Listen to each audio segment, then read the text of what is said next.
একবার আমার মা আমাকে তার সাথে ছুটিতে শহরে নিয়ে গিয়েছিলাম। আমি হোস্টেলে থেকে পড়াশোনা করতাম, তাই আমার মায়ের সাথে খুব কম সময় কাটিয়েছিলাম। ছুটিতে আমরা একে অপরের খুব কাছাকাছি চলে এসেছিলাম।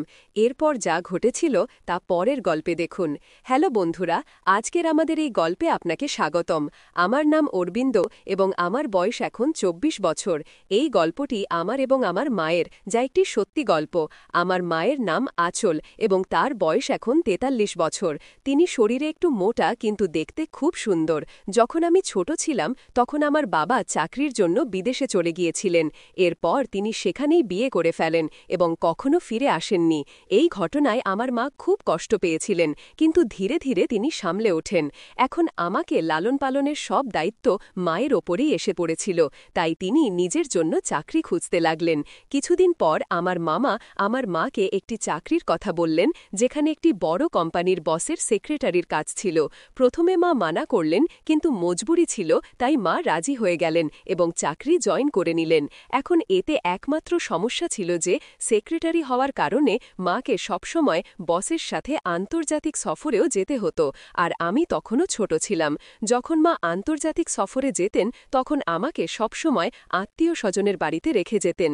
আমি শেষ পর্যন্ত বাড়ির চেয়ে বেশি সময় আত্মীয় স্বজনের সাথেই কাটিয়েছি।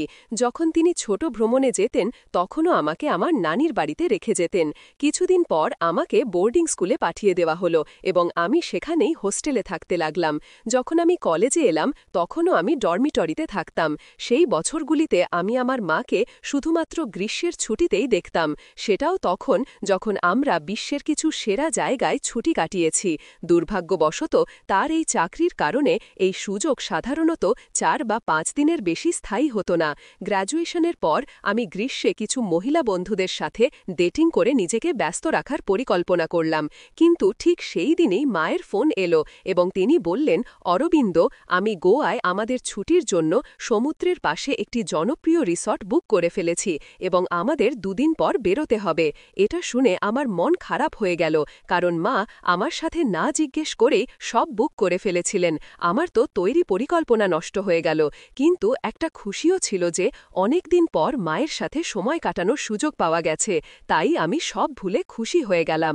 পরের দিন সকালে আমি ডরমিটরি থেকে বাড়ির জন্য বেরিয়ে গেলাম। যখন আমি বাড়ি পৌঁছালাম তখন মাও বাড়ি এসে গিয়েছিলেন। বাড়ি যেতেই মা আমাকে জড়িয়ে ধরে বললেন, কেমন আছে আমার ছেলে? আমি বললাম, ভালো আছি মা, শুধু তোমার খুব মিস করছি। তখন মা বললেন, বেটা, এই জন্যই তো তোমার সাথে ছুটিতে যাওয়ার পরিকল্পনা করেছি, যাতে আমরা দুজনেই একসাথে সময় কাটাতে পারি। এরপর আমরা দুজনেই খাবার খেলাম এবং মা বললেন, অরবিন্দ, তোমার প্যাকিং করে ফেলো, আমাদের কাল সকালে বেরোতে হবে। আমি বললাম, ঠিক আছে মা, এবং আমি আমার রুমে গিয়ে প্যাকিং করে ঘুমিয়ে পড়লাম। পরের দিন সকালে আমরা দুজন গোয়ার জন্য বেরিয়ে গেলাম এবং দুপুরের মধ্যে গোয়া পৌঁছে গেলাম। সেখানে পৌঁছে আমি দেখলাম যে মা হোটেল না নিয়ে সরাসরি সমুদ্রের পাশে একটি ছোট্ট তারপর মা হঠাৎ করে আমার জীবনে অনেক আগ্রহ নিতে শুরু করলেন এবং আমরা কথা বলতে অনেক সময় কাটাতে লাগলাম। তাকে কাছে থেকে দেখলে আমি বুঝতে পারতাম যে তিনি এখনও ভালো অবস্থায় আছেন। সমুদ্র সৈকতে অনেক পুরুষ আমার মাকে তাকিয়ে দেখত, কিন্তু তিনি তাদেরকে না দেখার ভান করতেন। দিনের শেষে আমরা আমাদের স্যান্ডবেড এবং ছাতা দ্রুত সমুদ্র সৈকতে ফেলে এসে আমাদের ভিলায় ফিরে এলাম। কাপড় বদলে আমরা একটি স্থানীয় রেস্টুরেন্টের ছাদে রাতের খাবার খেতে গেলাম। রেস্টুরেন্টে আমরা একটি মার্টিনি এবং সালাদ দিয়ে শুরু করলাম। তারপর লবস্টার এবং অন্যান্য সামুদ্রিক খাবারের সাথে হালকা ফ্রেঞ্চ হোয়াইট ওয়াইন নিলাম। রাতের খাবারের পর আমরা রেস্টুরেন্টের পাশের রাস্তায় হাঁটতে বের হলাম। রঙিন ভিড়ের মধ্যে হাঁটতে হাঁটতে আমরা বার এবং ক্যাফেতে বাজানো সঙ্গীত শুনতে পাচ্ছিলাম। মা আমার হাত ধরে হাঁটছিলেন। তখনই আমি তাকে বললাম, মা, আশেপাশের লোকেরা কি ভাবছে? মা বললেন, ভাবুক, আমাদের কি? তার এই কথা শুনে আমি অবাক হয়ে গেলাম এবং ভাবতে লাগলাম শেষ পর্যন্ত আমার মা কেন এমন কথা বলছেন। যখন আমরা বাড়ি পৌঁছালাম তখন আমরা সূর্যাস্ত উপভোগ করতে ছাদে বসলাম। মা তার ব্যাগ থেকে একটি শ্যাম্পেনের বোতল বের করলেন এবং আমাকে খুলতে বললেন। তারপর তিনি পাতলা শ্যাম্পেন গ্লাসে শ্যাম্পেন ঢেলে আমাকে দিলেন। তিনি আমার পাশে বসলেন এবং তার গ্লাস থেকে আমাকে পান করাতে লাগলেন এবং বললেন, আমার ছেলে কত বড় হয়ে গেছে। তারপর তিনি আমাকে মাথা থেকে পা পর্যন্ত এক ভিন্ন দৃষ্টিতে দেখছিলেন। কিছুক্ষণ পর আমরা বাড়ির ভিতরে চলে এলাম। ভিতরে এসে মা একটি হালকা নীল রঙের গাউন পরলেন এবং আমরা বসে শ্যাম্পেনের সাথে কথা বলতে লাগলাম। তিনি তার পা আমার দিকে থাকা চেয়ারে রাখলেন। এটি দেখে আমি বুঝতে পারছিলাম না যে মা কেন এসব করছেন। আমি প্রথমে কিছুটা ঘাবড়ে গিয়েছিলাম, কিন্তু কিছুটা শ্যাম্পেন পান করার পর আমি সাহস করে তার দিকে তাকালাম। তখন আমি দেখলাম যে তার মুখে আজ এক ভিন্ন অভিব্যক্তি ছিল। আমার এইভাবে তাকানো তাকে মোটেও বিরক্ত করছিল না। তিনি হাসতে হাসতে জিজ্ঞাসা করলেন, "বেটা, আমি কি তোমার ভালো লাগি?" আমি বললাম, "হ্যাঁ মা, খুব।" কিছুক্ষণ পর আমরা দুজনেই বেডরুমে চলে গেলাম, যেখানে আমি আমার মায়ের অনুরোধে কিছু সুগন্ধি মোমবাতি জ্বালালাম। আমাদের বেডরুমে ধীরে ধীরে ইংরেজি সঙ্গীত বাজছিল। আমরা বেশ মাতালো হয়ে গিয়েছিলাম, কারণ আমরা অনেক শ্যাম্পেন পান করেছিলাম। আমরা বিছানায় শুয়েছিলাম, তখন মা বললেন, "আজ আমি অনেক রোদ পেয়েছি, তুমি কি আমার পিঠে লোশন লাগিয়ে দেবে?" আমি বললাম, "হ্যাঁ মা, অবশ্যই।" তিনি আমার সামনে তার পা রাখলেন এবং আমি হাতে লোশন নিয়ে তার পায়ে লাগাতে লাগলাম। তখন তিনি কোনো দ্বিধা ছাড়াই আমাকে জিজ্ঞাসা করলেন, "বেটা, বলো তো, আমার সম্পর্কে তোমার কি মনে হয়?" আমার মুখ থেকে হঠাৎ উত্তর বেরিয়ে এলো, "অসাধারণ।" তখন মা আমার দিকে তাকিয়ে বললেন, "বেটা, আমি এতদিন তোমাকে নিজের থেকে দূরে রেখেছি, এ ব্যাপারে তোমার কি মনে হয়, আমি কেমন মা?" তখন হঠাৎ আমার মনে হলো যে আমরা আমাদের জীবনে এত কম সময় একসাথে কাটিয়েছি। ছোটবেলা থেকে মায়ের কথা মনে করার সমস্ত অনুভূতি আমার স্মৃতিতে ভেসে উঠল। আমার চোখ থেকে অশ্রুর ধারা বয়ে পড়তে লাগল। হঠাৎ মা আমার দিকে তাকালেন এবং তিনি লিকাট উঠে এসে আমাকে জড়িয়ে ধরে বললেন, "আমাকে মাফ করে দিও বেটা, আমি খুব খারাপ মা। আমি চাকরির চক্করে আজ পর্যন্ত আমার ছেলেকে নিজের থেকে দূরে রেখেছি। তুমি চাইলে আমাকে কোনো শাস্তি দিতে পারো, আমি মানি।" মা বললেন, "আমি বুঝতে পারছি বেটা, তোমার কি কষ্ট হয়েছে, কিন্তু এখন আমি প্রতিজ্ঞা করছি আজকের পর কখনো তোমাকে আমার থেকে দূরে রাখব না, এমনকি যদি আমাকে চাকরি ছাড়তে হয়।" এটি শুনে আমি খুব খুশি হলাম এবং আমি শক্ত করে মাকে জড়িয়ে ধরে বললাম, "না মা, তোমাকে কোনো শাস্তি দেব না।" তারপর আমরা দুজনেই একে অপরের অশ্রু মুছে দিলাম। তারপর সারা রাত বসে আমরা অনেক হাসি ঠাট্টা করলাম। আমার মনে হলো যেন আজ জীবনের সমস্ত সুখ পেয়ে গেছি। পরের দিন আমরা আমাদের বাড়িতে ফিরে এলাম। এখন আমার মা তার চাকরি ছেড়ে দিয়েছেন এবং বাড়ির কাছে একটি বিউটি পার্লার খুলেছেন, যা দিয়ে আমাদের বাড়ি ভালোই চলে। এখন আমরা দুজন মা ছেলে ভালোভাবে জীবন কাটাচ্ছি এবং আমাদের জীবনে খুব খুশি। তাই বন্ধুরা, এটা ছিল আমাদের ছোট্ট মা ছেলের গল্প। আপনি এই গল্পটি কেমন লেগেছে কমেন্ট করে অবশ্যই জানাবেন। যদি গল্পটি আপনার ভালো লেগে থাকে তবে এটি লাইক করুন এবং আপনার বন্ধুদের সাথে শেয়ার করুন। এ ধরনের আরও রোমাঞ্চকর গল্পের জন্য আমাদের চ্যানেল সাবস্ক্রাইব করুন এবং বেল আইকন টিপতে ভুলবেন না, যাতে আপনি আমাদের কোনো গল্প মিস না করেন। আমি রাধিকা বাথরুমে স্নান করছিলাম। বাথরুমের দরজাটা কাচের ছিল, যার মানে ভেতরের ব্যক্তি বাইরের ছায়া দেখতে পাবে এবং বাইরের ব্যক্তিও ভেতরের ছায়া দেখতে পাবে। স্নানের সময় আমি লক্ষ্য করলাম দরজার সামনে কেউ নড়াচড়া করছে। এটা দেখে আমি একদম থেমে গেলাম। তারপর ভাবলাম, এটা কি হতে পারে? হয়তো কেউ সূচনায় সেখানে দিয়ে যাচ্ছে বা অন্য কিছু করছে। আমি রাস্তেরই আনছিলাম কি করব। তারপর খুব কষ্টে নিজেকে সামলে নিয়েছি। আপনারা বুঝতেই পারছেন সেই মুহূর্তে আমার মন কি অবস্থায় ছিল।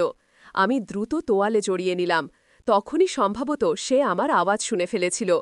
আমি বাথরুম থেকে বের হয়ে এমন ভাব করলাম যেন আমি কিছুই জানি না, না কিছু দেখেছি, না কিছু বুঝেছি। তারপর সোজা আমার রুমে চলে গেলাম এবং ইচ্ছে করে দরজাটা একটু খুলে রেখে দিলাম। আমি ভাবলাম, যদি এটা সূচনা হয় তাহলে সে আবার এদিকে আসবে না, কিন্তু যদি ইচ্ছে করে সে এমন করে থাকে তাহলে বারবার আসবে। আর সত্যি যেমন ভেবেছিলাম তেমনই হলো। আমি দেখলাম সে আমার রুমের দরজার সামনে দিয়ে যাচ্ছে এবং স্পষ্ট দেখতে পেলাম সে আমাকেই দেখছে।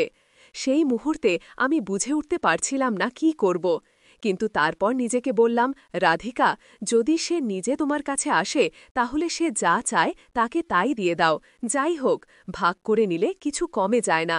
এই ভাবনা আসার সাথে সাথেই আমি নিজেকে সেই মুহূর্তের হাতে সঁপে দিলাম। আমি কাপড় বদলে একটি হালকা স্বচ্ছ নাইটি পরলাম। তারপর ড্রয়িং রুমে টিভি দেখতে গেলাম।